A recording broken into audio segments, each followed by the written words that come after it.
Okay, I'm recording live with Gonzalo and Josh, and it's a bittersweet reunion for us three guys, as this is our final recording of Sapiens, now going into part 4 of the scientific revolution. And yeah, it's gonna be the final one, and we're gonna wrap it up on that subject. So before we dive in here in a couple minutes, let's do like maybe a minute to catch up with you guys. Josh, your microphone's, or no, I'm sorry. Gonzalo, I was thinking about your microphone hot. So tell us before you fall asleep, because you're in Portugal, it's like the middle of the night.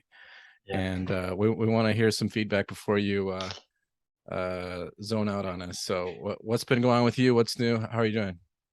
Yeah. So what's up? I am studying now data science. Oh, nice. You Uh, changed again. no, not again. Oh, you thought about changing, but you didn't change. Okay. And Okay. I'm living in Coimbra. I don't know. I went to new city. I like it. It's Oh, very nice. cozy Cool. and it's good. A good community here. Cool. Yeah, that's it, I guess. All right. Um, well, before I jump into Josh, let me just say, I had the fortune of meeting Josh in person randomly just a couple days ago, as I happened to be going through Chicago area. And yeah, we had a martini and some breakfast, and that was cool to finally see his art collection and everything else. So Josh, now you can tell us all what's up with you, what's new, and what's going on. How you been doing?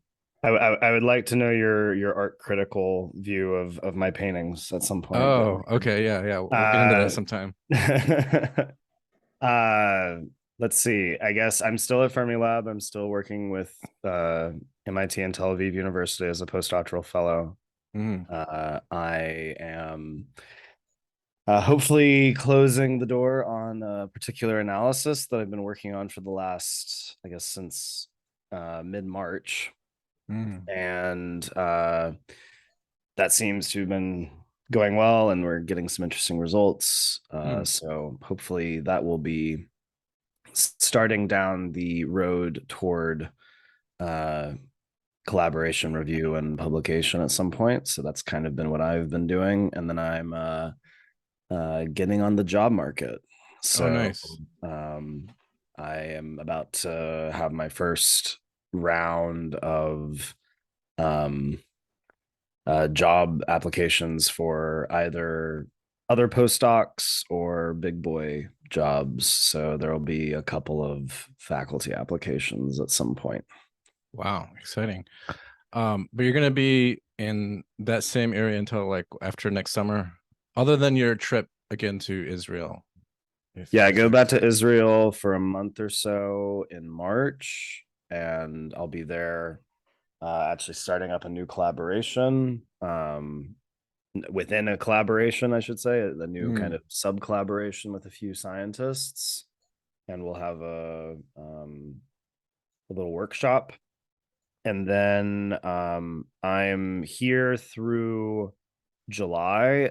Definitely, there may be a possibility of getting a third year extension for my my current fellowship through the Zuckerman Institute, and that would keep me here. There's also a possibility that I may continue at Fermilab with a postdoctoral fellowship if that goes well.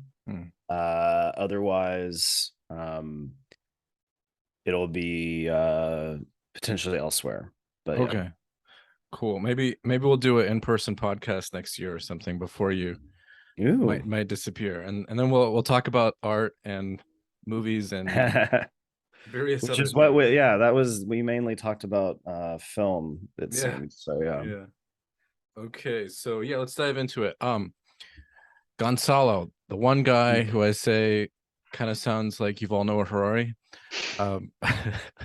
Would you, in your voice at least, would you read that page or so that's the afterword?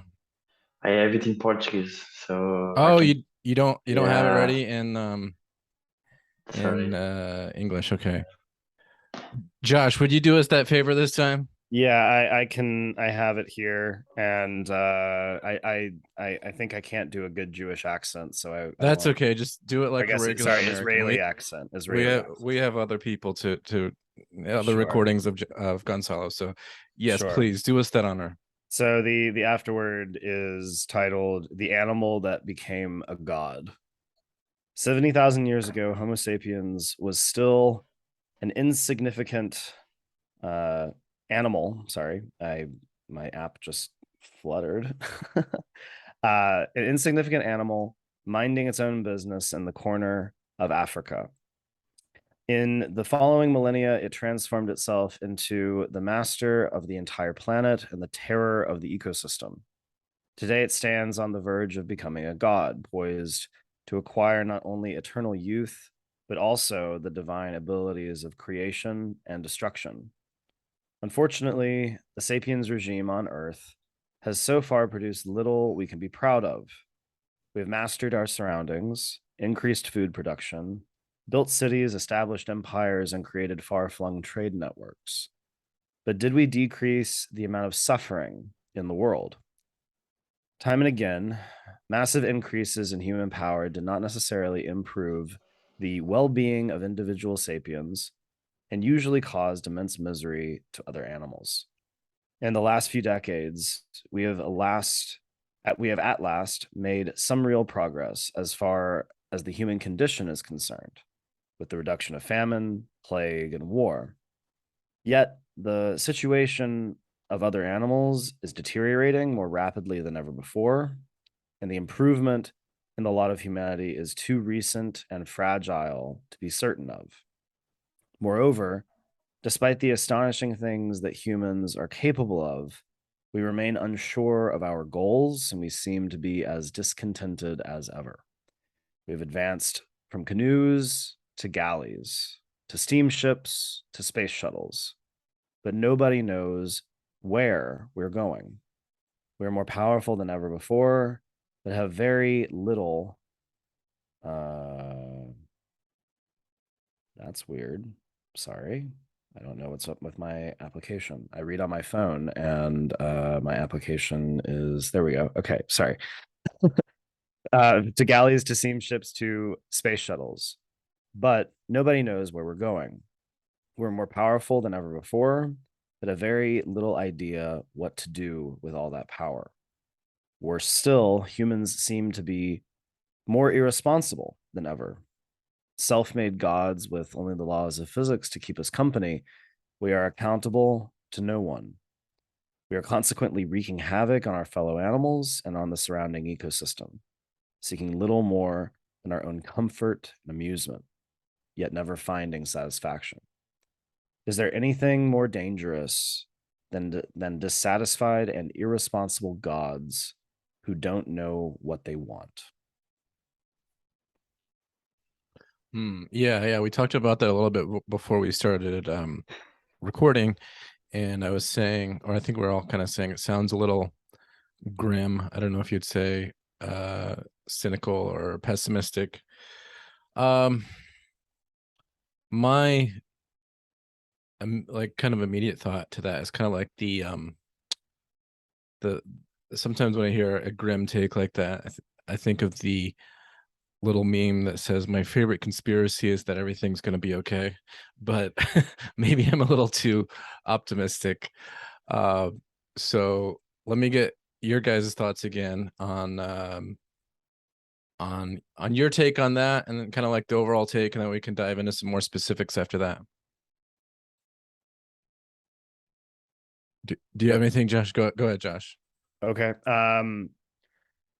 So I don't know if it is cynical technically, but what I would say is it's a um it's potentially a realist perspective. That would be one interpretation of it. I'm a physicist, and of course what he kind of said toward the end is relatively speaking I think true. And actually, I was just watching today. There's a wonderful new video from Veritasium on YouTube, who's a video educator on physics, and he covered the most important algorithm ever made, which was called the fast Fourier transform. And this particular algorithm was developed in coincidence with and spurred on by negotiations, talks between the international community on nuclear disarmament in the 1950s and 60s. And one of the reasons that we still allow for underground nuclear testing in principle is because there was no good way at the time of actually confirming that one party or another was doing it, because it would be considered very similar to seismic readings coming from earthquakes, and so you would never be able to actually definitively determine whether you had one of those interactions, one of those explosions underground. And one sad thing was that this algorithm that allows for, in principle, a fast way of understanding whether you did have an explosion, which would have been able to keep all parties involved at the talks able to confirm that the other parties may or may not have tested and bring charges and whatever against them. That algorithm was a couple of years too late after the talks died down and after only atmospheric testing was eliminated. And so, there's these kinds of things that are possible with our technology, but sometimes they come too late to solve the problems that we have set ourselves upon. And then we only have half solutions or compromises. And in some respect, I think that, what he talks about at the end is kind of a foreboding warning of that, because we have had a wonderful 300 years, maybe arguably 500 years, though there's other problems with that in history for certain kinds of people, but we've had an amazing I guess not resurgence, but upswell of food, of medicine, of wonderful technologies that have been able to empower us to do beautiful and terrible things. And I think he rightly points out that we don't really have a collective sense of what the goal is, or maybe another word would be what the good is. We have differences of opinion about that. Sometimes we get lost in those things. And I think making sure that the relative stability that we've experienced over this very short period of time in the context of our full history, I hope that stability can maintain itself, but it will only be able to maintain itself with proper goals, good intentions, and coming up with that as a collective will be very difficult. And so I hope that happens, but I think that in some respect his warning is apt. That said, I may be naive, but I have a little bit more faith than he seems to. And I mean, we can get into it in a little while, but in general, rereading the book 6 or 7 years later, I guess I've changed my viewpoints enough over that period of time that in general, I don't agree with some of his underlying assumptions about how one actually gets to progress. In just a quick little thing, I don't think that it's possible that we can eliminate human suffering. In some respect, we maybe shouldn't. Yeah. because that is the galvanizing force in my mind that hopefully gets us toward the right direction. We Mhm. see what hurts, and then we avoid it. Right. Of course, we have to know history to know that well enough, do that well enough. But anyway, that'd be my little Yeah. tidbit. Yeah, I like your tidbit. I want to get Gonzalo's tidbit because I know it's late for him, and we don't want him to pass out on us before that. So, Gonzalo, what say you about the afterword and just kind of your response to wrapping up this book and this section? Yeah, so I think it's a bit grim, like you said, um, and I think there's something that as society or whatever are missing. We are Mm, missing some meaning, I would say, mm, and I would say we have to create communities and mm, share and be open ourselves up, because I think we close ourselves because we have this image of what we should be or whatever. We should have this perfection, the very idealistic vision, but we can just be ourselves. And if we can do that with others, then we can actually, uh, um, I don't know, find the achieve meaning meaning. we're searching for, Yeah, maybe. yeah. Mm. All right. I, Okay. I Yeah, go I ahead. guess just to probe into that, when you say be ourselves, Mm, you mean not being put against the former social or mm, political or religious pressures that Yeah. would encumber us from mm. certain kinds of behavior. Hmm. So that I actually disagree with that. Okay. Debate, I like debate, it. debate. I like it. um, okay, so I think well, okay, we can. I would say, for instance, that if you were to compare, let's see, I don't know this for sure because I don't know any statistics on it, but I would guess that, for instance, uh, sexually transmitted diseases have had a probably not a higher impact, but maybe a larger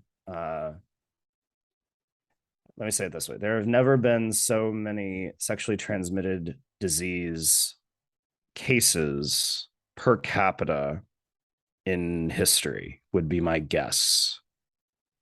I don't know that for sure, to be clear.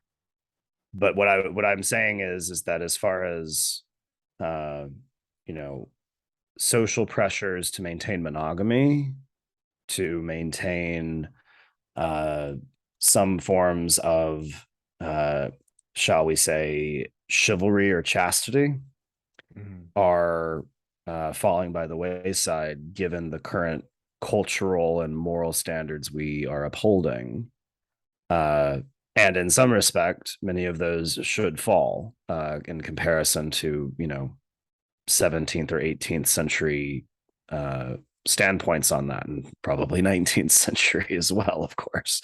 But uh, but my point would be is that just because we make progress in certain directions and we can become quote unquote more ourselves does not necessarily automatically give us less suffering.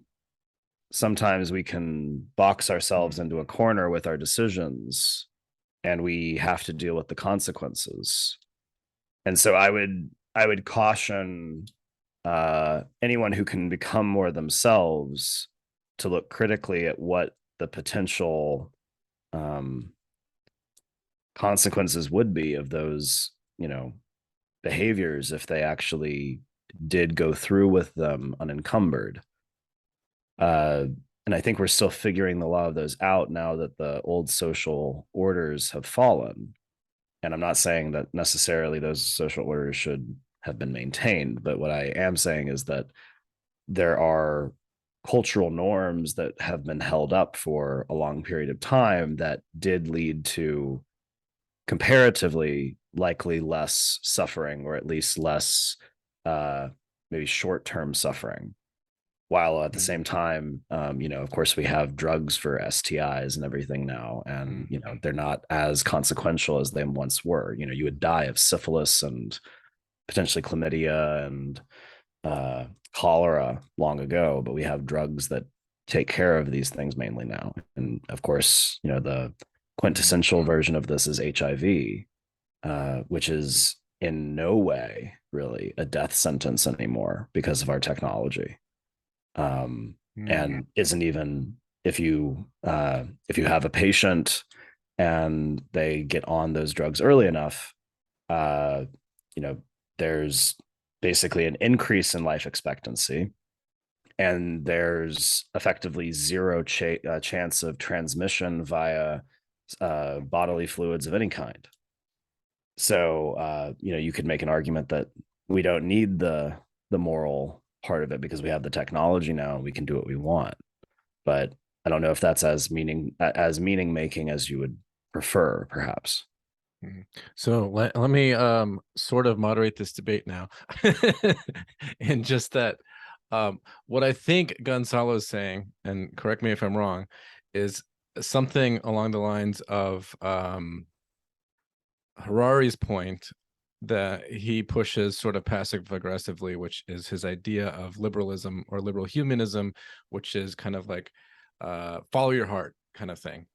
And that's like the most maybe succinct way to thank you, Walt Disney.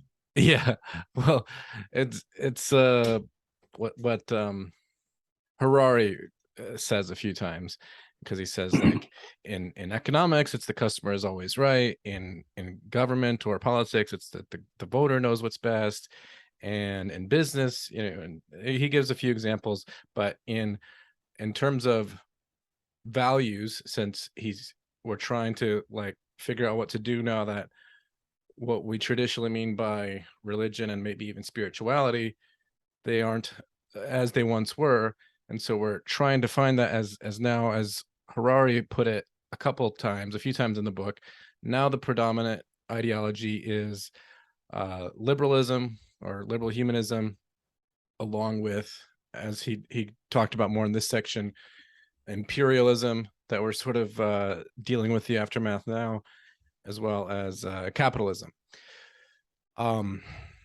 So it sounds like what Gonzalo is saying, and again, correct me or maybe clarify where I'm wrong, is that's the right path. And then I think what Josh's concern is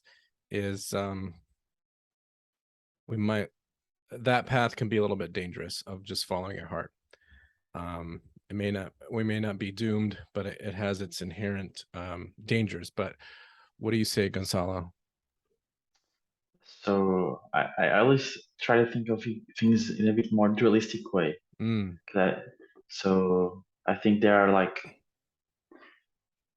we have responsibilities. It's not just follow your heart, Yeah. do what feels good, bro. But it's not also like you have to do this, or like you have to become a doctor or something. Like you don't have to become anything. Find the balance between order and chaos, sort of. Yeah, like find something bigger than, I don't know, duality or something. Just, I don't know.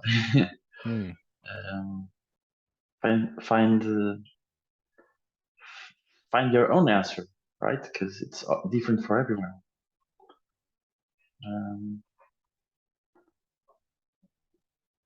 I guess I think that is what ends up happening in some respect. I guess the question I have in this with regard to the book would be, or especially the afterword, would be where the sense of collective good and collective need fit in there.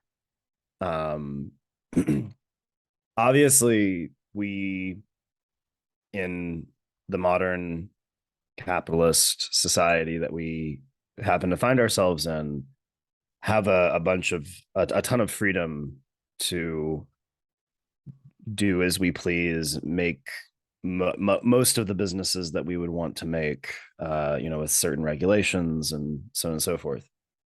I guess my concern lies in the ability of the collective to have some kind of standardizing force and imbue the population with some sense of moral good and what we should be prioritizing. So for instance, I was talking with some friends at dinner yesterday, and now it is not science, technology, engineering, and math. It's science, technology, engineering, art, and math. This is a restandardization of what certain people are thinking are important. It's also trying to get on the gravy train of that particular acronym. STEAM. But yeah, STEAM rather than STEM. Mm-hmm. And they have a point, which is that the arts are being underfunded. That is probably true. And you could make an argument that the things that humanity uses as its moral guideposts sometimes are by their own design kind of based in artistic metaphor. We look to narrative and we learn lessons from them.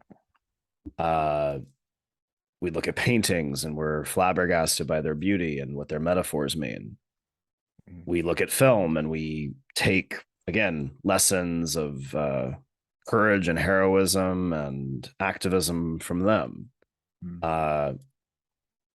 And we see bravery in all of that. That being said, there are a society at large cannot necessarily afford to have only artists among themselves. There have to be other producers that are able to have a output that comes from some kind of a scalable economy in order for all of us to at least eat. I might be wrong, but all of the great Renaissance painters that I know of were not farmers. They were tradesmen, and they did nothing but that from the time that they were an apprentice to the time that they were a master. They didn't have the time to do the things that other people were required to do so that they could consume and be sustained.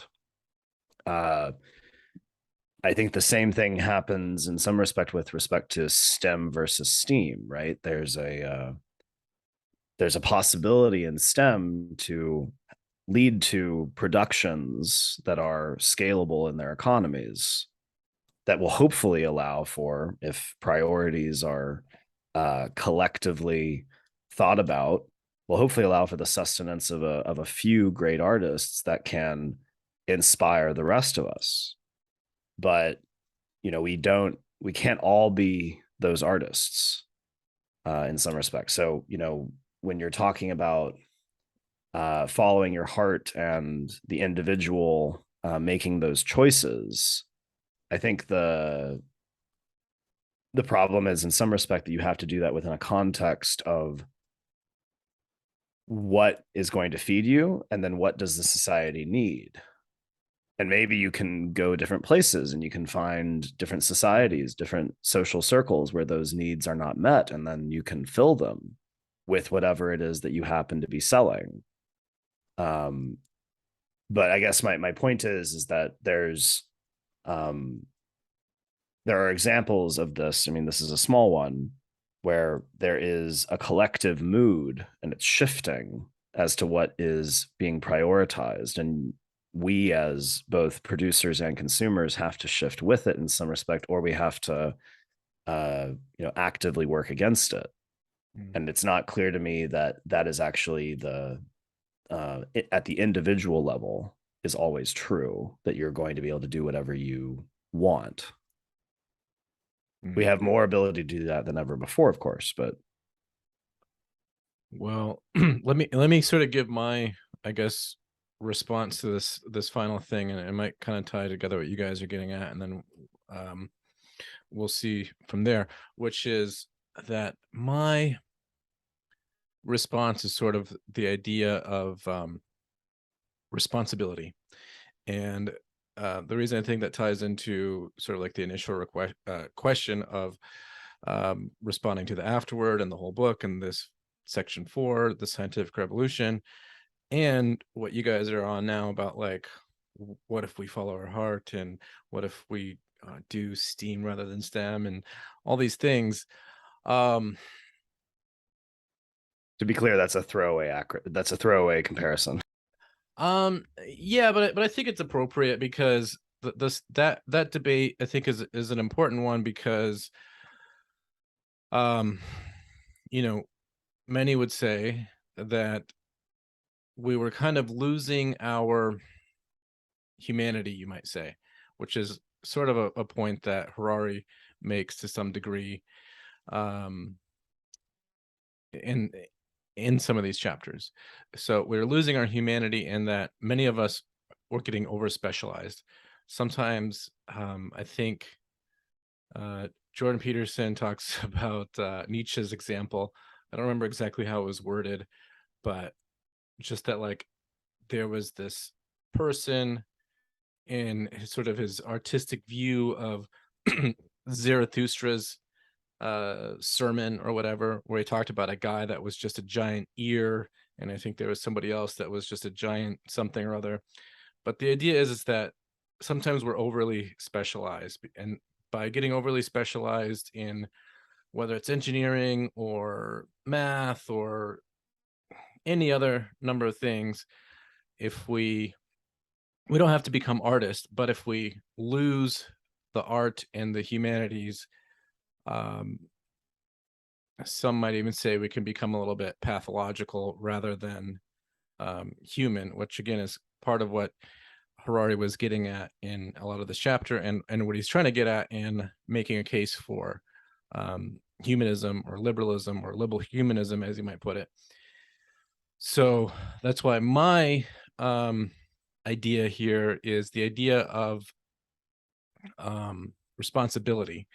And I forget now if I mentioned this at the beginning, or when we started recording, or when we at the end of not recording, when I said what I don't like about the pursuit of happiness is it's not very well defined. But what I like about the idea of adopting responsibility instead is the complexity is baked into how well defined it is, in that you can say if we adopt personal responsibility and then branch out from there, or to a certain degree responsible for whether it's our room, our home, our little field of influence in the world, and then we can, as we build up from there, we can be responsible for more things. Then that bakes into it the suffering that we are due, that we can't ignore. And if we do ignore by following our heart too much, then we down that path of following your heart too much, you become sort of a prodigal son, where you spend your soul or you sell your soul, and then you suffer the sort of meaning of meaninglessness, or the meaning of suffering by not having meaning. So sooner or later, we all have to adopt the mantle, or the burden of responsibility. And in so doing, that's where we find meaning. And I think that kind of ties together what both of you guys are getting at, to as much as maybe we can, which is that if we adopt personal responsibility and then responsibility within the influence that we sort of naturally have within our own corner of the world, rather than trying to constantly solve what's going on with strangers that we can't control. If we do so, adopt responsibility for ourselves, then again, sort of like the point that Peterson makes that I think is underappreciated, is that's where we're wired to find, not just find meaning, but find something like contentment and satisfaction, and the things that we really should be getting, because we're wired to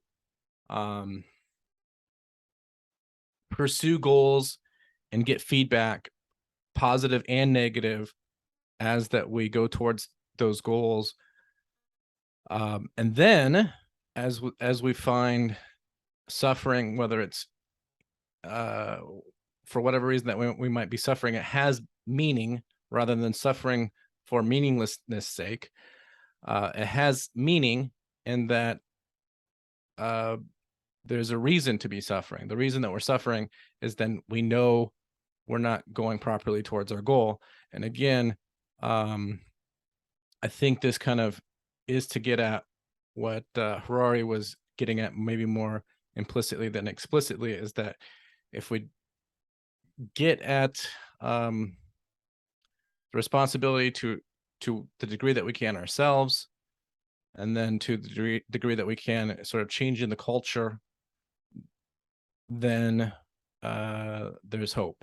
If we don't, and we just try to follow our heart the wrong way, then there's not just not hope, but there's a certain degree of certainty that we're headed towards something more like hell than paradise, you might say.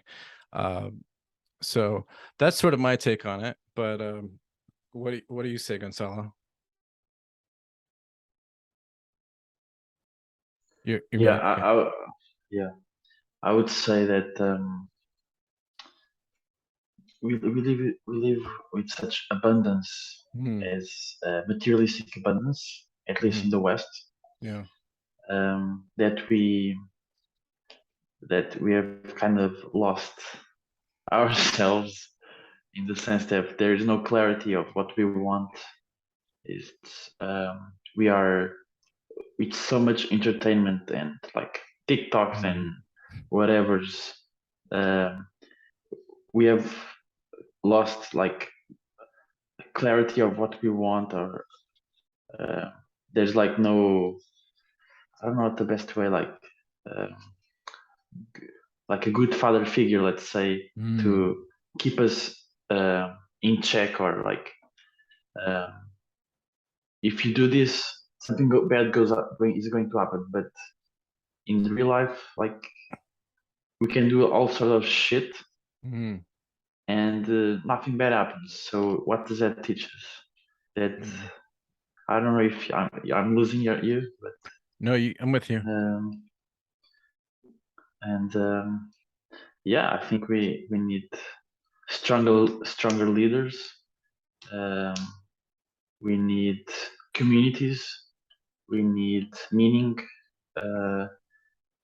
Yeah, it's all I gotta say.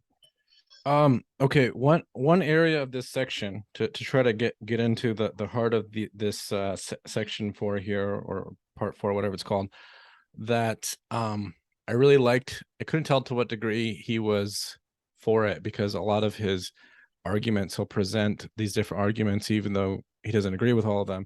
So I couldn't tell to what degree that he agrees with it, or if he was just saying that it's like a reality that we're dealing with it. Probably a certain degree of both. But he's talking about how that the state and the market have replaced the family and the community. And I think that gets into what Gonzalo was just bringing up, that we've kind of lost that nuclear family, but also we've lost community, where Harari gives some of these examples, not just in this section, but a little bit in some of the previous sections, how that now Your community isn't the few hundred or couple thousand people that you're around on a regular basis physically, but it's like the brands that you subscribe to, whether it's being a part of a capitalistic fan base of Madonna, or a baseball or basketball team, or whatever the case. That is now our sort of tribes that we subscribe to, and of course along with that goes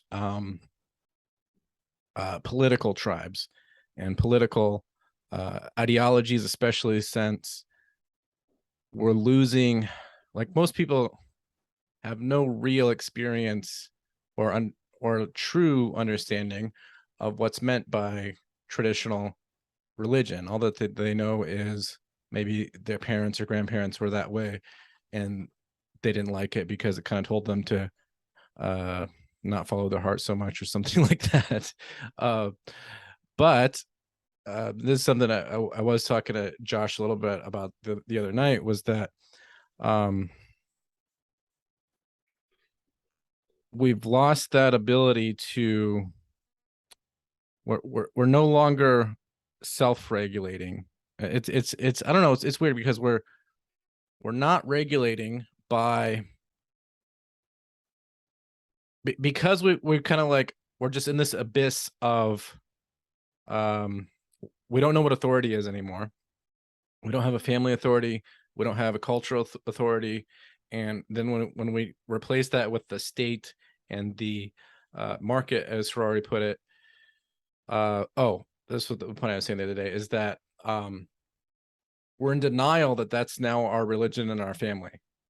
So it's like, if you say to most people what Harari said in the section, that the state and the markets have replaced the family and the community, and one step further that he kind of passive aggressively says throughout a couple sections of this book, including this one, is that now, instead of having an ideology or a religion of whether it's Christianity or Buddhism or a number of other things, it's that of humanism, that of the markets or capitalism, and sometimes he goes a little bit deeper into like consumerism, the consumerist creed, as he talked about in one of these chapters. And so now that's our authority, but the problem is people deny what their authority is. They say that their authority is themselves, but they give their authority over to markets and states.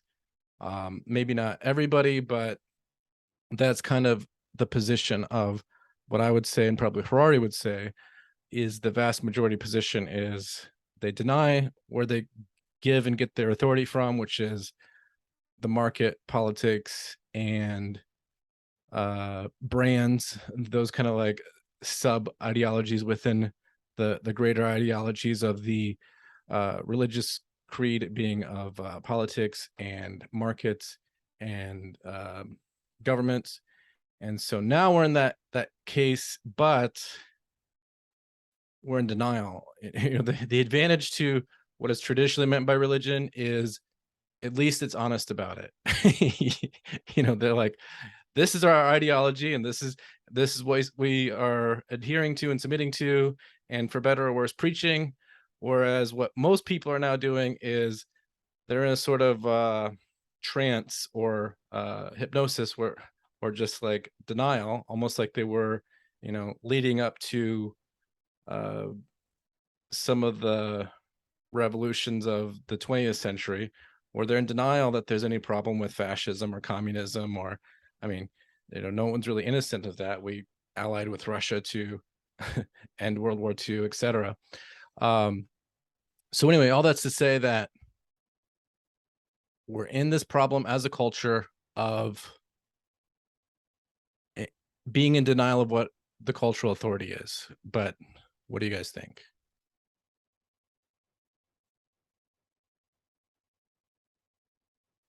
I think Gonzalo was looking like he had something to say, but Yeah, go ahead. Now that you look like you're awake, Gonzalo.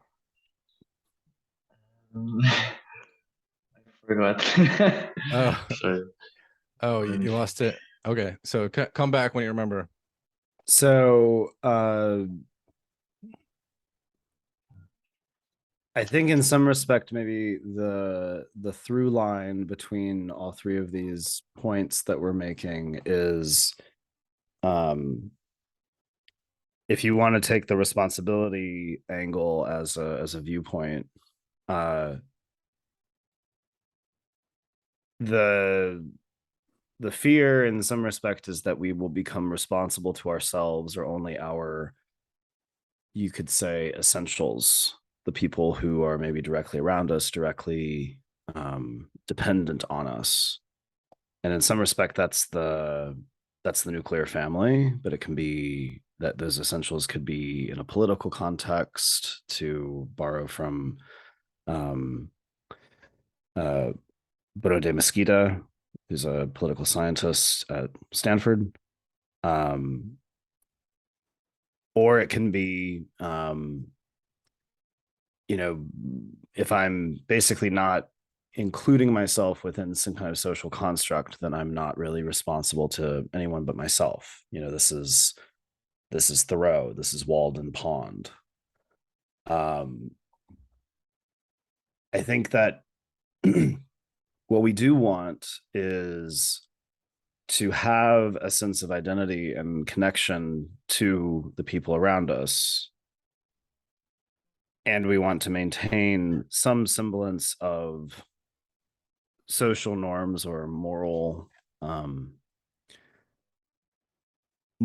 standpoints that we can agree on collectively, so that we can still behave in a way that is inclusive and tolerable to the majority of people, hopefully as many as we can.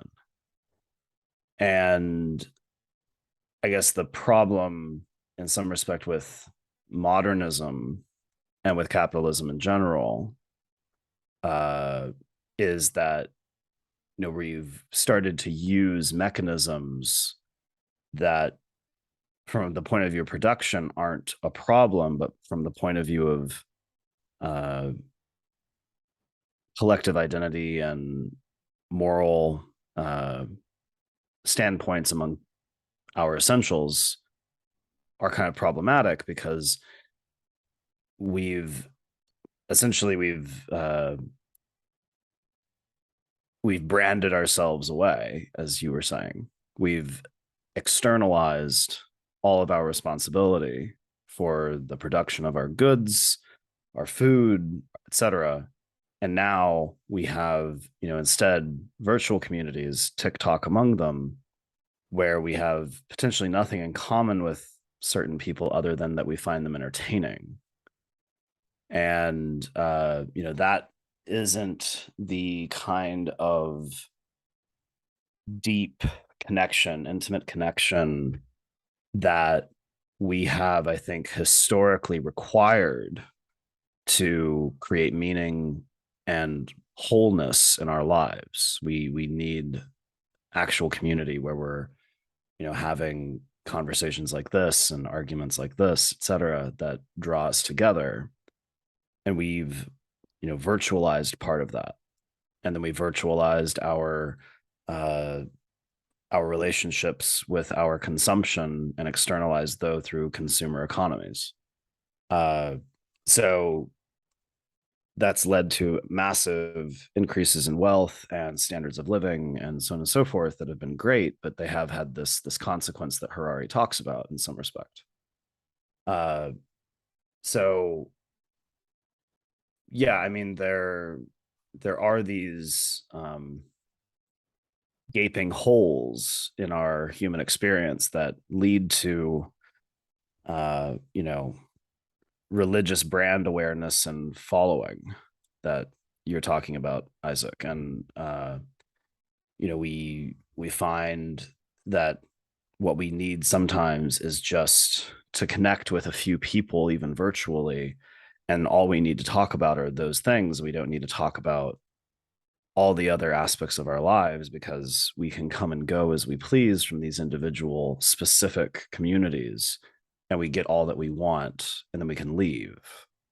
And I that's in some respect happened all the time, but it seems more intense now in comparison to, for instance, in the 14th century or something, you had your farming buddies, or women had collectives where they would do laundry together, things like this. But that was still hours in the day spent together, and you would labor together, and you would talk about everything, not just laundry, right? And so that's a more holistic experience and a more meaningful experience in some respect. I don't know if any of that made sense in the context of your question, but trying to draw the line between these three. No, I like it. I don't know. Before I say anything else, Gonzalo, did you remember what you're trying to remember a minute ago, a few minutes ago? Yeah. Okay. Yeah. Go ahead. Can I? Okay. So I was thinking of that as you were talking about responsibility. I what popped in my mind was heads, meaning we don't want to pay for anything, so we prefer just ads. So we prefer to be brainwashed than to pay a little bit for companies like, I don't know, like YouTube or whatever, or any type of product, and we are like being consumed and consumed by our consumerism. Yeah. And it's maybe that's why I pay for everything. Yeah. There is nothing more annoying to me than ads on YouTube. Yeah, we need to start. That's the one thing I always pay for is YouTube, just because their ads are so bad if you don't pay for it. Yeah, Google needs to hire whatever ad company is, or whatever Facebook is doing, because I buy things through Facebook all the time. I've never bought anything off of YouTube. Yeah, Facebook would be a good company if they would just abandoned the metaverse, but that might be another topic. I don't know. But what? Yeah. What were you getting at, Gonzalo, there with our consumerism and too many ads? Basically, we don't have any responsibility. Like, we want things for free and we want them to be good, but there needs to be a payment, right? Like, yeah, I guess. I was thinking of another thing, which was maybe I'm gonna lose you. No, I like it. The what we're paying for, how we're paying for all of our free stuff is we're giving. It's actually a Faustian bargain. We're giving over our soul in exchange for free stuff, whether that mean TikTok or YouTube or whatever else. Because if we allow ourselves to just be manipulated just for free stuff, it's not as free as it claims to be. But go ahead, Gonzalo. I was kind of changing subject. Okay, go I ahead. was thinking, like, the fourth chapter was about science, right? Right. Fourth part, yeah. Like, I want to hear like the physicist's perspective and the daily archetype, or yeah, daily my weird perspective. archetype, yeah. That, like, also in science there is ideology, there is dogma, I would say. Like, maybe even if you look at the axioms, like, we cannot prove the axioms? They are just the axioms. We cannot, like, they are the foundation. So they, like, how did you choose them, right? Like, there's to be clear, when you say the axioms, you mean like the bigger, you mean like behind it. The axioms of the scientific method, for instance. Of like mathematics, or Well, okay, math is a different thing in some respect, because the history of math is rife with breaking of axioms, or purposefully eliminating axioms in order to establish new, I guess you could call them new paths into undiscovered territory. The quintessential example of this is Riemannian geometry, which would go on to allow the creation of the theory of general relativity. There was, for a very long time, through the 1800s, a thought that why would geometry be anything but flat? Why do we need to describe curvature in a way that does not have a Euclidean metric, is what we would say nowadays. And when Riemann threw that axiom out after there had been some discussions of how do you describe these kinds of things, suddenly it kind of made sense. And of course, it wasn't useful at the time. It was just a branch of math. But I would say that axioms in math are nice in that you can put them down and then you can gradually dispense with them and see if you can discover richer structures.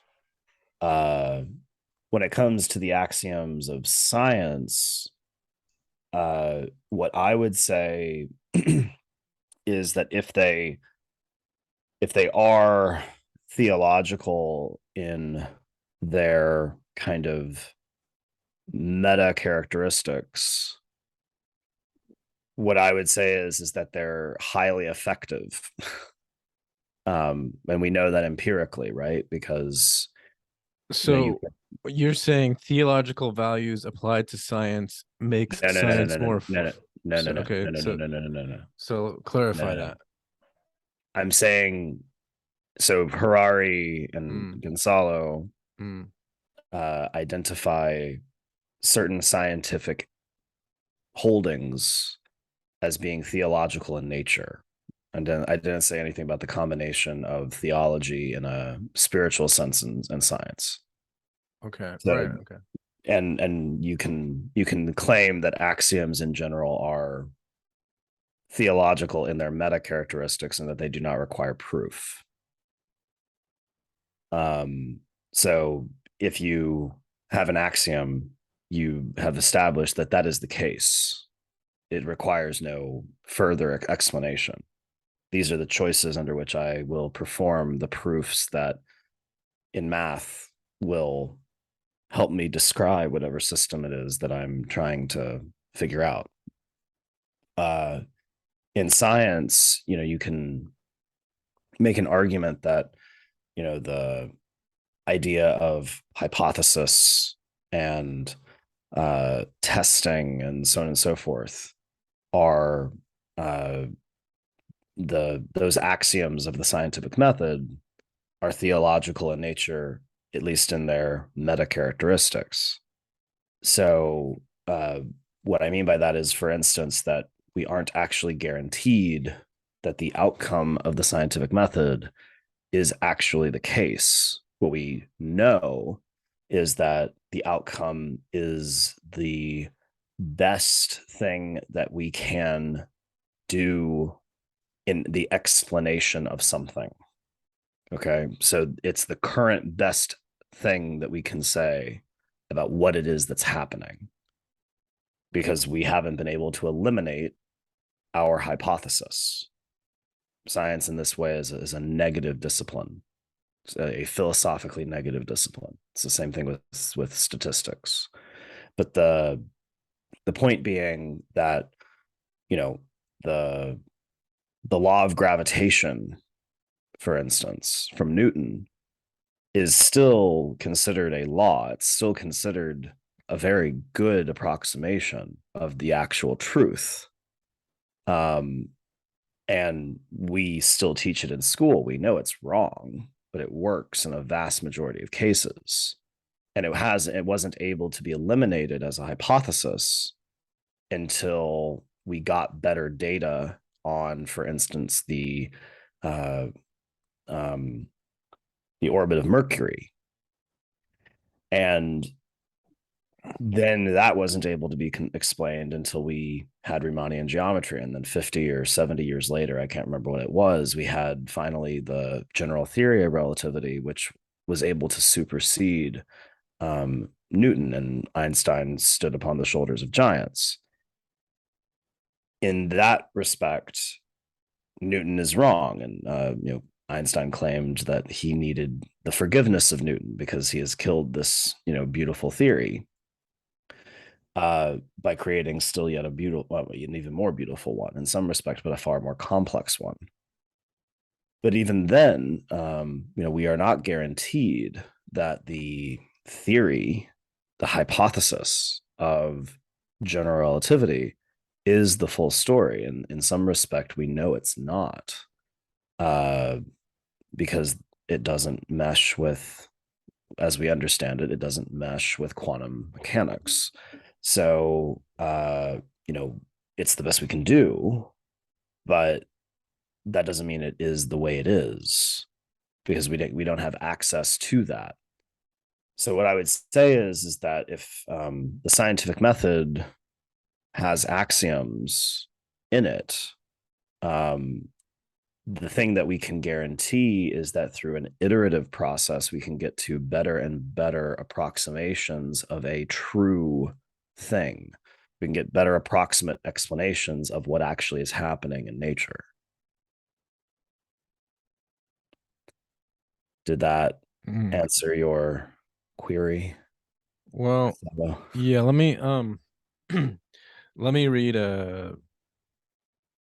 most of a paragraph, maybe one paragraph from the end of the ignorance chapter here, the first chapter of this section, which is the discovery of ignorance, which is what I think kind of gets at this question. So to wrap up that section, or mostly to do so, he says, in short, scientific research can flourish only in alliance with some religion or ideology. The ideology justifies the cost of the research. In exchange, the ideology influences the scientific agenda and determines what to do with the discoveries. Hence, in order to comprehend how humankind has reached Alamogordo and the moon rather than any other number of destinations, it is enough to survey the achievements of, or it is not enough to survey the achievements of physicists, biologists, and sociologists. We need to take into account the ideological, political, and economic forces that shaped physics, biology, sociology, pushing them in a certain direction while neglecting others. And then he goes on to sort of introduce the next two sections, which are to say that those ideologies, like I think I mentioned earlier, are primarily imperialism and capitalism. And the one that he doesn't mention here specifically, but he does other places, is that of humanism, or liberal humanism, as he maybe got more in depth in the previous section. So that is to say, and I was trying to, when I found this a minute ago, okay, I guess it's the previous paragraph, because that I was kind of looking for, where he says, science is unable to set its own priorities. It is incapable of determining what to do with its discoveries. For example, from purely scientific viewpoint, it is unclear what we should do with our increasing understanding of genetics. And he goes on to give some further examples, and to say how if we're not careful, we can end up with the conclusions of the Nazis, for example, that say because of our discoveries with genetics, we should be doing eugenics, and we should be eliminating certain people and certain races and all those things. So that's to say that if we're not careful with our science, it can go the wrong way, even to the point of such corrupt ideologies like Nazism and the related things like fascism and all those type of things. But what that puts us in is this knowledge, and some would disagree that science doesn't have its own values, or it doesn't have its own even axioms other than as a tool, like the mathematical axioms, but it doesn't have its own ideological or its own values in and of itself. What it is, it's a and this kind of gets back into the STEM versus STEAM idea, which is that very true. Yeah, which is that STEM just helps us have good tools, which are very important. That's how that we have all this technology that we can record on a Zoom call and publish a podcast and all those wonderful things that we can share our information and all the other things that happen with our cell phones and everything else. It's because we've had such good STEM, especially over the last 100-ish years, or however you want to measure it. But maybe what we're lacking is the humanity, which is that sort of arts and humanities side. And that's why people are trying to say, no, we need STEAM rather than STEM. And that's to say that with all these tools, whether it's tools for making TikTok or YouTube or making any technology, whether that's bombs or any other technology you can think of, we have to think of the values to go along with it. And a lot of that too is this idea that maybe I'll wrap up my current rant on, is that we have a propensity towards war naturally, because we've been at war for in various ways for all of our existence, give or take. And so now we're kind of in this weird place where we may have achieved peace for the first time in history, or at least like international peace, other than some little conflicts that are always going on in Eastern Europe and civil wars here and there.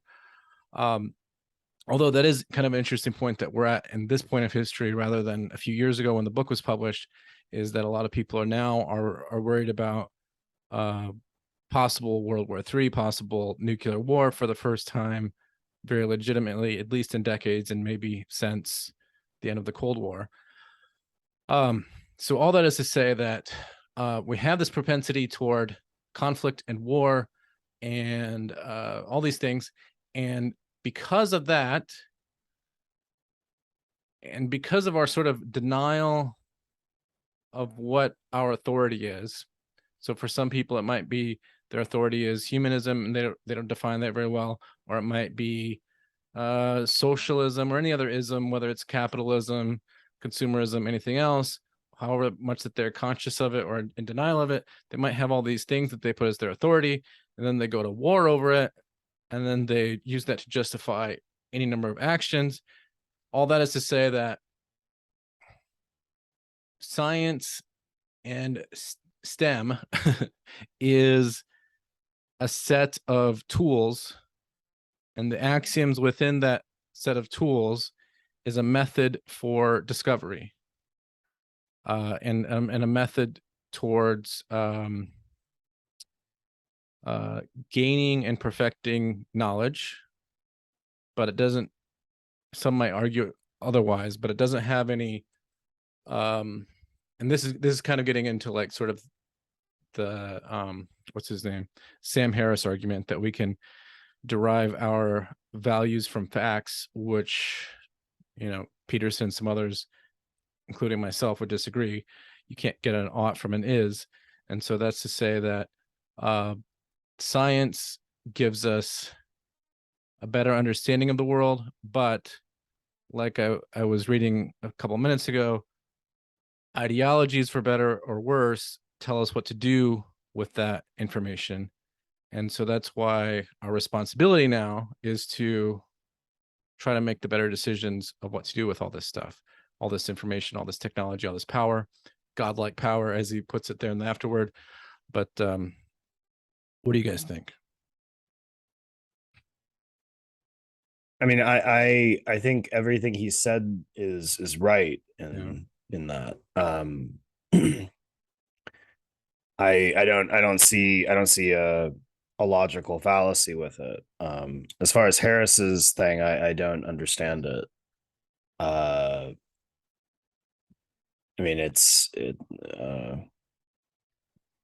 I think that there are certain people who would claim that they can do that. I remember there was a lecture I watched from Nima Akarni Hamed, who is one of the leading theoretical physicists in the world at Institute for Advanced Study, and he had a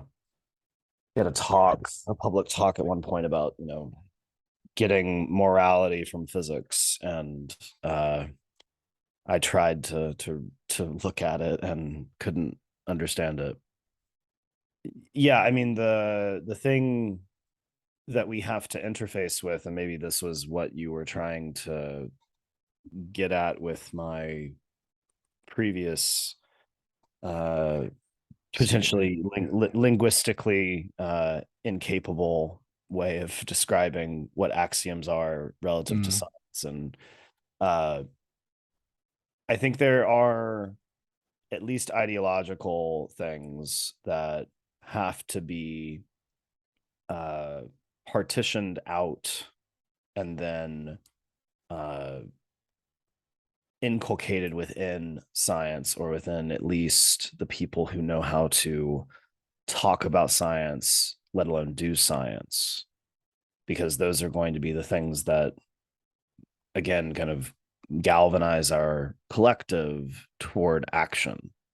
We can understand what facts are through measurement, through the scientific method, and we can see, hopefully, with appropriate forecasting and modeling, for instance, with respect to things like climate change, where the ball is rolling.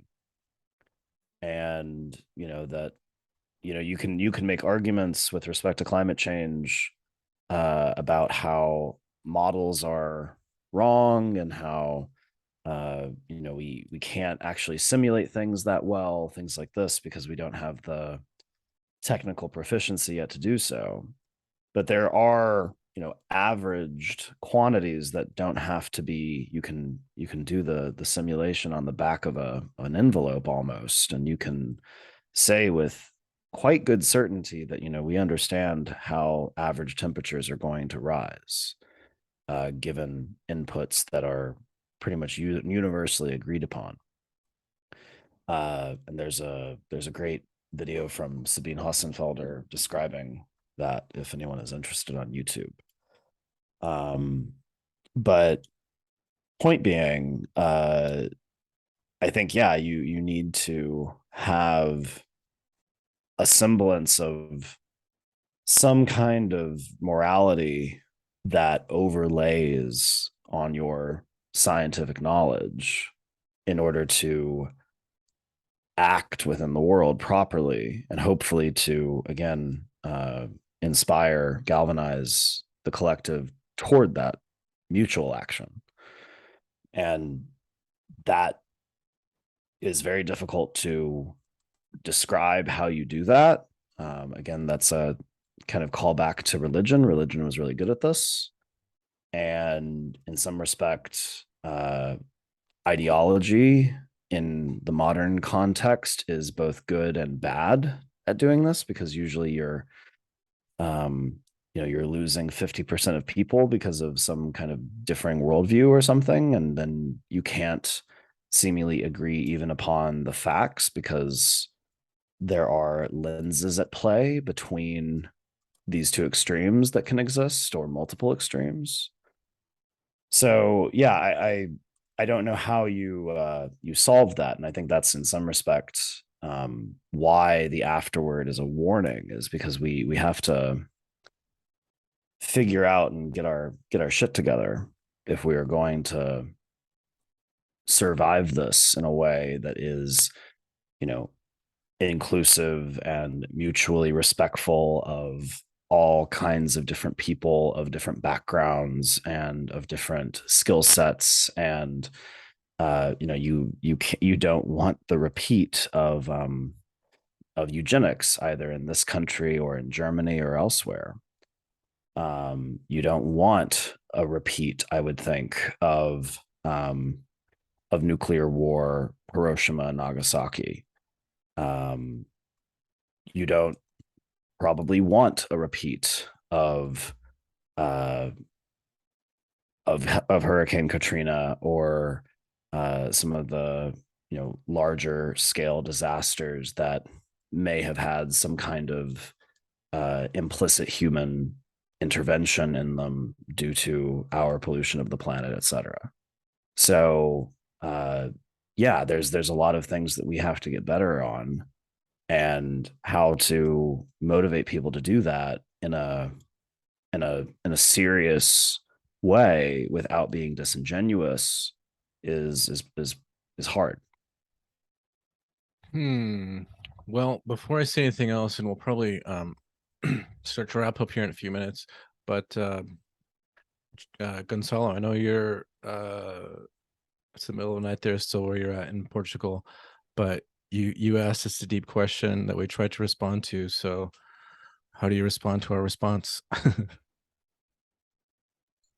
No idea. I would say that the the there is no like absolute answer. I think the answer is dialogue. Like there is no answer to what's the only true value, or what's the only way to do things. It's just people are different, people value different things, and without true dialogue there is no possible way to, like, there is no uh, theory on how people can agree with things. I guess I don't know if it makes any sense.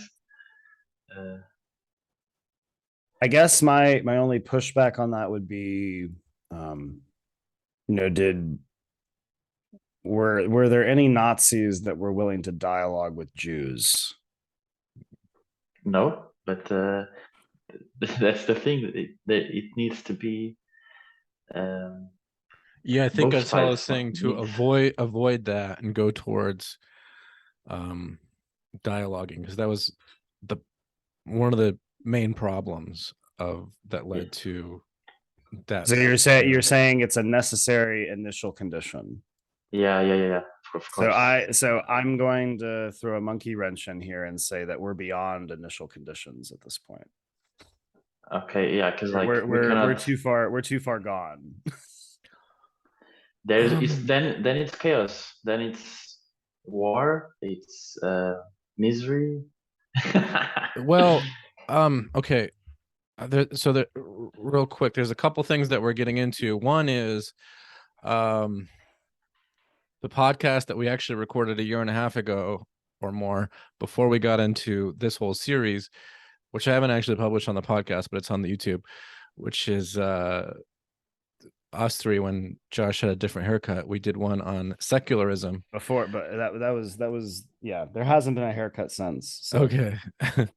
Different hairstyle, we'll say.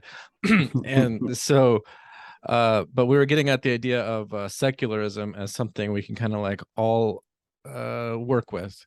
And I guess now it's time for me to publish that on the podcast too.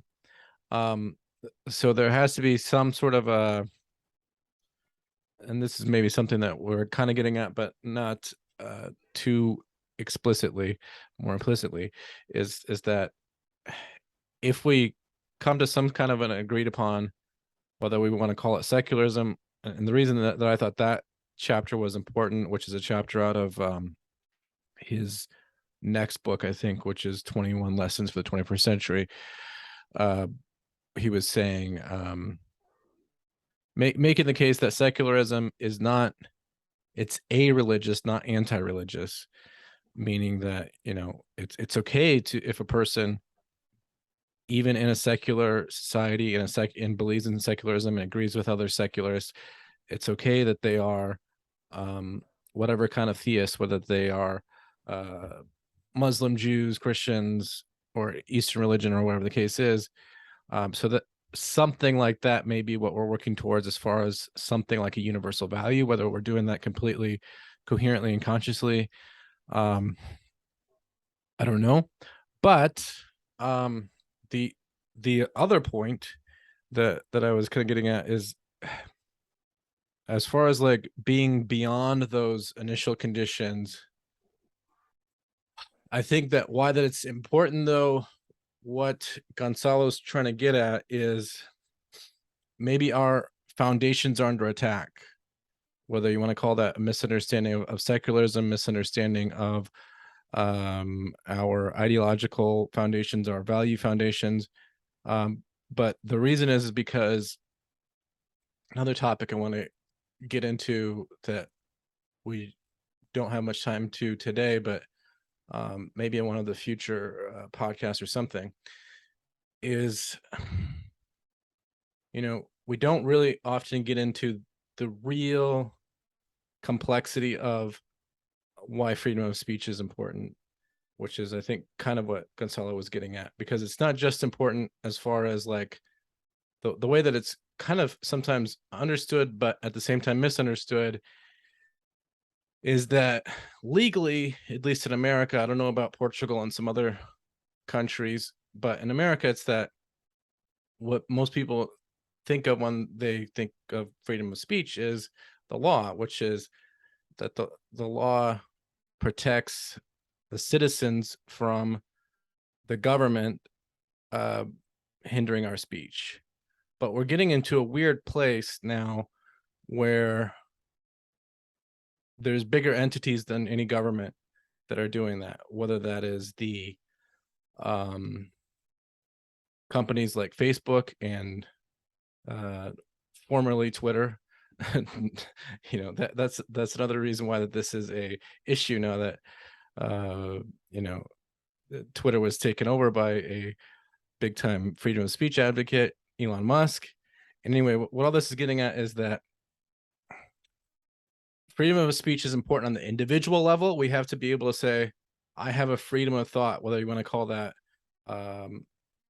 humanities or arts or understanding of my own values. I have that on the individual level. And, sometimes on even the family level, it hurts to get through things on the family level. So we avoid or ignore those that are in our immediate, whether it's nuclear family or extended family or whatever. And so we hinder the freedom of speech on that level. And then whatever community that we're in, whatever brands, whatever tribes that we're in, sometimes we can hinder freedom of speech on all of that level. And then again, back to, this idea of these entities that are now compelling and hindering speech on probably a bigger level than the government has ever been able to do. Companies like Facebook, Twitter, Google, Instagram, etc. We're having to really call into account that value of freedom of speech. So that might be a good place to start to wrap up. So what do you guys think of that stuff? Sounds like you guys are ready to wrap up. Speechless. Speaking of if you know me, I am anything but speechless mostly. Yeah, unless you're falling asleep. No, I'm not. Okay. But I'm trying to think of a way of working this into the book. I think freedom of speech is incredibly important. And I do actually believe that there are some limits on that as far as, threatening people, etc. But point being, it's one of the most inclusive, powerful psychotechnologies we've come up with. And without it, we would not have the social movements that, we all in many ways rely on today, whether that be women's rights to suffrage, to certain kinds of contraception in certain states nowadays, or the African American civil rights movement. I mean, all of those things require the ability to speak your mind. And through that, you can, again, galvanize a community, a collective, a population to your side and take on action. And in some respect, I think that's one component, maybe, that as far as all of our technologies and worrisome uses of them historically, that maybe Harari misses in some respect, because as long as we're able to continue to, as Gonzalo put it, have dialogue, in principle, we can solve problems mutually together. And that, I think, will be a critical component of us being able to, make sure that his foreboding warning doesn't come to fruition. There is, he mentions in the end, of course, we've eliminated basically famine and plague and a lot of war. But we've also eliminated largely, this of course isn't exactly true, but if you compare the freedom of expression in most countries throughout all of history, as from their onset, we live in an incredibly free time comparatively. Of course, there are issues, whether those be certain companies policing certain kinds of speech or content, or certain behemoth countries actually cracking down on their citizenry and disallowing them from certain kinds of expression, running over them with tanks occasionally. That is a reality.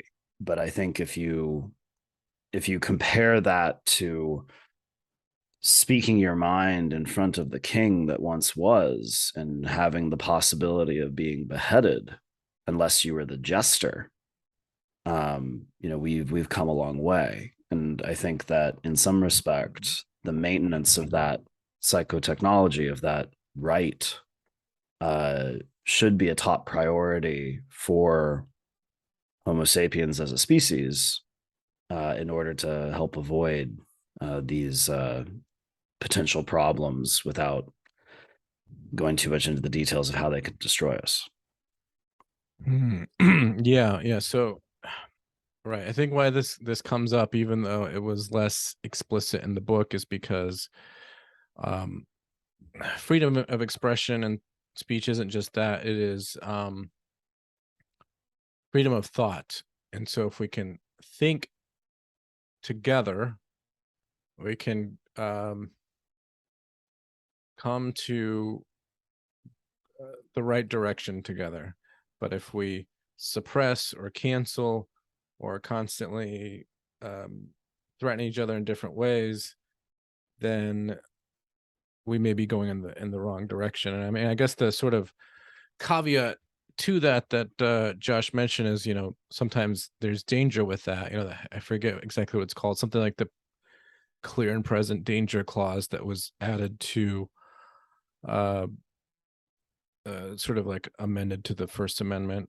And that's sort of the justification that these big tech companies and others will give now, that they're canceling over what they think is a clear and present danger, so to speak. But at what cost? The thing that we maybe shouldn't ever sacrifice is the freedom of thought and expression and dialogue, as Gonzalo put it. So just to expand on this a little bit, yeah. Have you guys heard of a Netflix show called Heartstopper? No. So it's a gay teen adolescence drama comedy, and it gets to kind of the heart of what you're talking about. Um, so there is an actor, his name is Kit Connor. So the story is of two young men. They're each, 16, something like this, and they're in high school, and one of them is gay, and then one of them is figuring himself out. And the actor who plays the definitively gay young man is actually out of the closet in real life. The young man, Kit Connor, the actor, who is now only 18 years old, was being threatened on Twitter because he would not describe his sexuality in public. And many people who want to see more representation in LGBTQ art dislike when predominantly heterosexual people play homosexual people, because in their view, there's a lived experience, and this is not proper representation because you're not actually giving chances to sometimes very adequate, very good actors who could play that role in their mind in a better way. So this young man, this 18-year-old man in real life is being threatened by a Twitter mob, and basically saying you have to out yourself because otherwise you're doing something that we don't agree with. And otherwise the TV show in general is very uplifting. It's very positive about how one can find oneself and how one can eventually get enough courage to say something that they've never said before. In the show, Kit Connor's character is bisexual, and Kit Connor at the age of 18 from this experience basically was like, you guys have to get off my back. Apparently you didn't understand the whole point of the show, and he outed himself as bisexual. So there's this terrifying confluence of cancel culture coming from a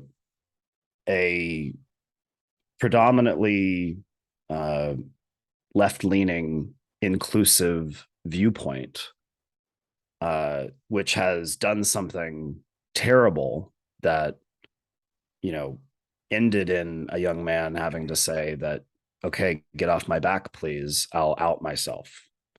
This would typically be behavior that would be disgusted, or would lead to disgust on people's would lead to disgust in people's minds in a previous era where sometimes you would be bullied for saying those things or being that way and being outed in that way. And this is the kind of trend that's worrying in some respect, because do you want a Twitter? Do you want a modern day town square to crack down on certain kinds of speech? And the answer is maybe no. But at the same time, there are rights to privacy and so on and so forth. There's, in some respect, I don't know how you would define it, but there's a right to a career. I mean, I'm almost certain that all the actors on that show probably knew what his sexuality happened to be, and they had no issue with it. But the thing that everyone else was wondering was whether or not he was or he was not. And that was, to them, not enough. And that if I was Elon Musk, Yeah. which I don't fantasize about very often, Yeah, Very often. You know, I would that would be a case that has nothing to do with violence. It has nothing really to do with modern American politics in some respect. It's not about whether Trump wanted them to storm the Capitol or whatever, right? There's nothing like that. It's a very almost normal human interaction that would probably have happened in a high school somewhere with a few bullies or not. And, this terrible thing happened. But, when you were in school, probably there was some pushback from the powers that be, whether that be the principal or the other parents or something, of some semblance of decency being upheld and decorum and respect among your fellow classmates. So in some way, I guess what I'm trying to say is that we can idealize the outcomes of kind of absolute free speech. But if we do choose to go down that route to deal with very human problems, I think that can only really be maintained with a certain decorum. And the problem in some respect is that maybe even the majority of us lack such decorum if we're properly radicalized or properly fed up, etc., with some kind of situation. Those kinds of sense of normalcy, that kind of sense of normalcy goes out the window. And that to me is in some respect the why Harari is, to me, not being cynical in the end, in the afterward. I think both of you used that word, or pessimistic at least, because I can see how we use certain technologies nowadays and how we conduct ourselves. It may not be how we conduct ourselves individually out of choice, but that doesn't necessarily, but you can have an incredibly vocal minority about something that can, again, galvanize a tremendous response that may itself be immoral in character. And that's concerning. Yeah, it gets tricky because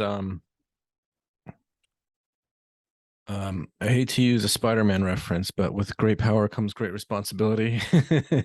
And with great responsibility, sort of to wrap around to some of the initial thoughts, is we deal with some of the pain and some of the suffering in the world because we can't avoid it, and maybe we shouldn't try to avoid pain and suffering, but instead we should give to ourselves and each other guidelines to deal with pain and suffering. So in other words, it's like if you give people freedom and you say, okay, do whatever you want as long as nobody gets hurt.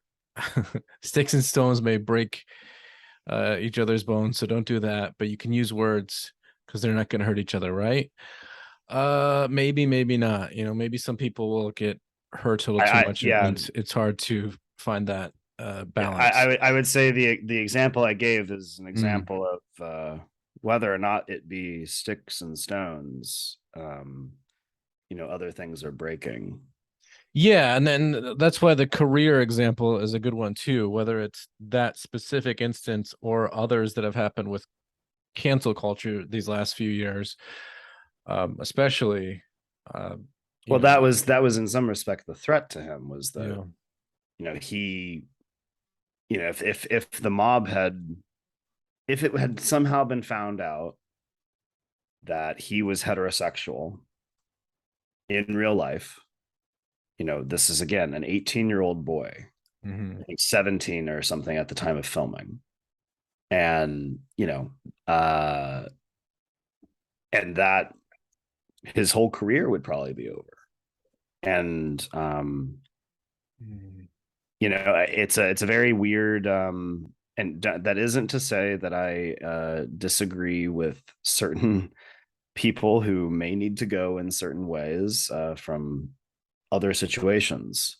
I don't necessarily believe in a mob mentality with respect to that, but there are other methods at times. But the point being that, you know, this is that it's just it's a terrifying example. And yeah, I used to always hold that particular saying dear to heart about, you know, sticks and stones. My mother told it to me all the time. And you know, the reason I think she did was because she grew up with a lot of adversity. She was, you know, poor growing up and had a very different perspective of how you get through life in some respect. But you know, there are certain things nowadays that it's not just that those words can hurt people mentally or whatever. It can, you know, very much be that they can, you know, tear a person apart. Yeah, Their career, especially their career. I mean, when it, look at Chappelle, right? Like Sticks and yeah, Stones. The Sticks and Stones was the last one that he did, right? And was yeah, the, you know, he ended his set about how a trans person committed suicide. mm, yeah, And I worry that that's the psychotechnology of free speech. Again, I believe in it in principle, um, mm. but it has to have a layer of decorum overlaid on top of it. Yeah, I Otherwise, like how you call it a psychotechnology because it almost I'm is like, borrowing that. I'm borrowing that from John Vervaeke, by the way. yeah, and I've heard it from there and probably a couple other places where it's important because, well, and how it ties into what we're talking about throughout this is that, and maybe the last sort of section that we're on before this is that, just like science, including the greater cause of STEM and everything else, it's science is not or, um or at least maybe what Harari would say and maybe what I would say is science is not moral or immoral, it's amoral. And I would say the same thing with expression in and of itself. It's not moral or immoral, it's amoral. And that's why we say it's like a psychotechnology. It's harmless in and of itself, but it can be harmful how that it's used. And yeah, Chappelle gave that example. We can think of, I'm sure, several other examples. And of course, what's difficult about um, speech, because when people used to say that almost more so cliche, like, you know, Josh talked about advice from uh family and things, you know, it's because when we go out, whether it's to school or later maybe in our career, we can't just cry about it if somebody says something that hurts our feelings. We need to um we need to be tough, for lack of a better word. However, and there's a certain truth to that, and maybe some would disagree, but however, what is difficult, and maybe one of the sort of task of this generation, or this sort of little mini epoch that we're in, or epoch within an epoch, is yes, we need freedom of expression, uh, but it's a little different when it's not just somebody saying something to your face, but if they're saying it, you know, like Josh used the word, like in the public square, but not just in the public square, but like something that it might be on the internet forever. You know, Yeah. yeah. And I mean, that's tough. and you know, the thing that I worry about with respect to this, right, Mm. is look at how Musk is telling Ukraine whether or not they have internet, right? I mean, SpaceX has a bunch of satellites that's providing them basically free internet, and they're basically subsidizing it for an entire country so that they can do the critical communications that they require to, maintain military operations. Um, look at the way that, you know, our political leaders will have at times debates with one another on Twitter. And sometimes, many sparks will fly. I mean, the thing that I worry about with all of this is, we if we were in negotiations with somebody about something critical, some of the ways that we behave collectively and individually, for that matter, would end the negotiations. And in some respect, that's why I worry about where we're headed, because if there isn't this certain amount of decorum about how you have a conversation, how you discuss certain critical things, how you treat certain people, how you would maybe want them to treat you, it all kind of goes up in flames. And so I worry, is the point. Yeah, it's maybe a terrifying thing to have such responsibility, not just a nuclear football, as some often refer, but that what we can do with our freedom of discussion. A nuclear football with codes, with the codes a tweet away, or a threatening tweet away. Yeah. That's it's a very precarious position upon the edge of a knife. Right. Okay. So, Gonzalo, I want to hear what you think, and then we can start to wrap it up and see if we can wrap it up towards my favorite conspiracy, that everything's going to be okay.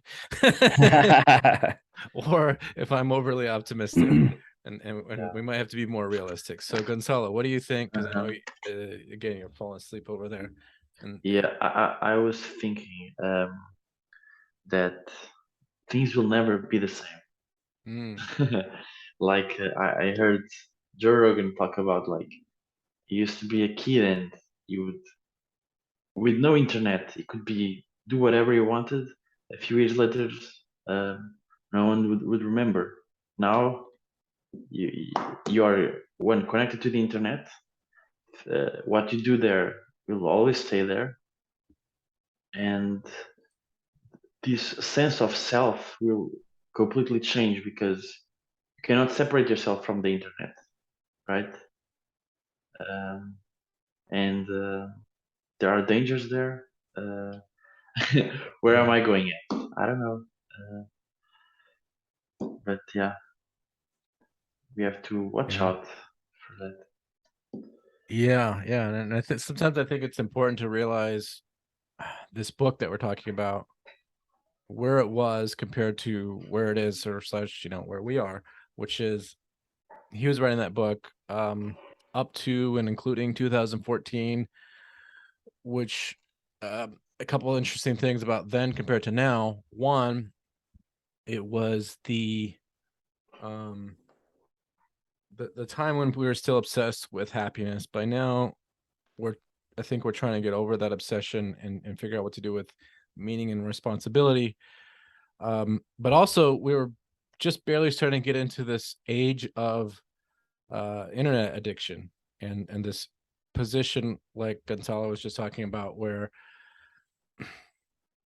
we're losing our sense of individualness, not just individuality, but individualness, in that Harari gave this example in one of the last chapters about how there may be a day when we can all access telepathically some kind of collective memory.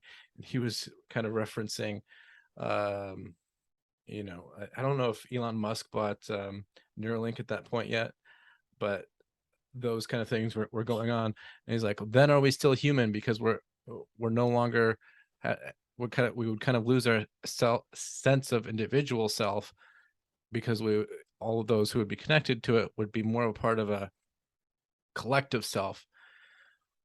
And what's funny in regards to what we're saying now and that point is that and now 2022 November, when we're recording this, compared to when he was writing that in 2014 and leading up to it, we've kind of had that cultural shift where the internet is no longer this novelty thing that sometimes people use for work and entertainment.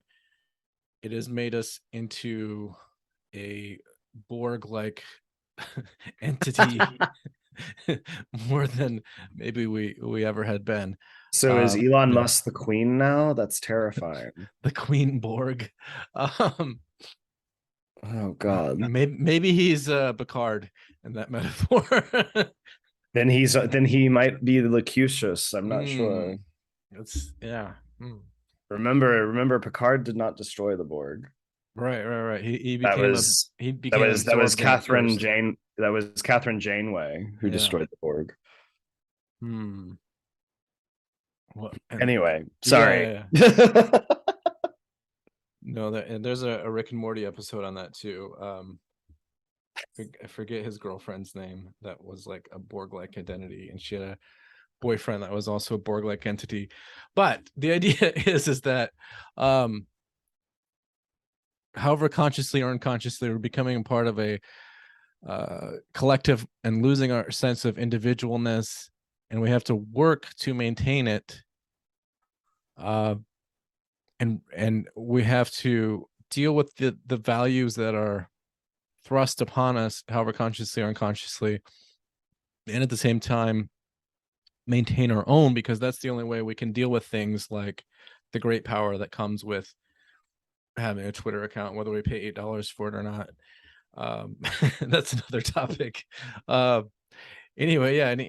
Any hope for optimism or the chance that everything might be okay, or are we stuck in this?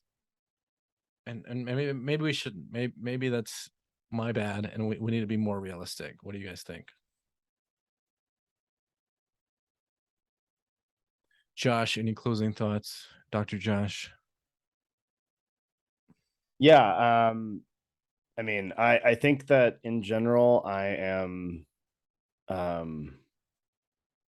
rather positive. I'm a believer in your conspiracy that everything might be okay. That everything might be okay. I think it will be, given our technology and our discourse, an uphill battle. And I do think that Harari and other people like Steven Pinker in Enlightenment Now are right in recognizing all of these great things that we've been able to do, but there is a warning in that there is not anything that's guaranteed, and in some respect the ability to moderate ourselves as individuals and as a collective to act with the good in mind, whatever that means, is harder and harder nowadays, because we are living in an age of instant gratification, and that is not necessarily going to be conducive to good behavior. And we routinely are, I think, choosing bad leaders, who only egg this on in some respect. And I think the moral of the story is that we hopefully can become better people ourselves through recognition of these kinds of problems, knowledge about these kinds of problems, educating ourselves about these kinds of problems, and hoping to take individual action first and then hopefully eventually collective action, and being able to lead people down that path toward hopefully a better future. But it isn't guaranteed. I do think that Harari is being a realist. But what I do hope is that whatever it is that we do, we don't cause so much suffering that we actually finally learn our lesson. Because I think that amount of suffering will be potentially cataclysmic otherwise. So I think we have to learn our lesson beforehand and think critically about what it is that we need to think of ourselves going forward. Yeah, there's some lessons we can't come back from, whether that's well, to put it succinctly, destroying humanity one way or another, whether that's the ecology, climate, or nuclear war. Maybe we can't learn from that mistake. We just have to know not to make them, which is difficult. Gonzalo, any other closing thoughts before we wrap up here in a minute? Yeah, I was thinking that it might all go to shit. It might all like atomic bomb kaboom, However, you're closer to those atomic bombs right now. Yeah, I was thinking like there is actually good things happening. Like there are communities emerging. There are like spirituality communities, like us, like from other continents becoming the changing, sharing ideas. Like there's like this framework or structure that is emerging and that can potentially like create completely new possibilities. And whether it all goes to shit or not, we can only focus on what we do right now in this present moment and try our best and live with a light heart. Yeah, try to aim for paradise and avoid hell and enjoy the ride, I guess. Enjoy the ride up, not down, hopefully. Yeah, I was thinking too, what Josh was saying is I think he was talking about Pinker's Enlightenment Now. There's a bunch of those books now. A lot of them Peterson talks about. The other one I talk about a lot is Factfulness by Hans Rosling. And then there's Rational Optimist by Matt Ridley. And what those get at is the uncomfortable truth for many people that we're actually doing pretty good, which is what a lot of Harari's point was at before he got into the sort of realist ending, was that our technology and our prosperity and our markets are giving us some good, although maybe giving us some bad. We've got to innovate ourselves back out of it. So we're in a tough position, and I think we can handle it, but we may need to have more conversations and more podcasts and more of a lot of things. So any other final thoughts, you guys? All right. Well, if you guys want to say goodbye, we'll say goodbye, and watch out for our future endeavors. All right. Ciao for now. All right. Thanks, Gonzalo. Sweet dreams to you there in Europe. Take care, guys. Thanks for having me here. Yeah. And next time. See you next time. All right. Stay archetypal, everybody.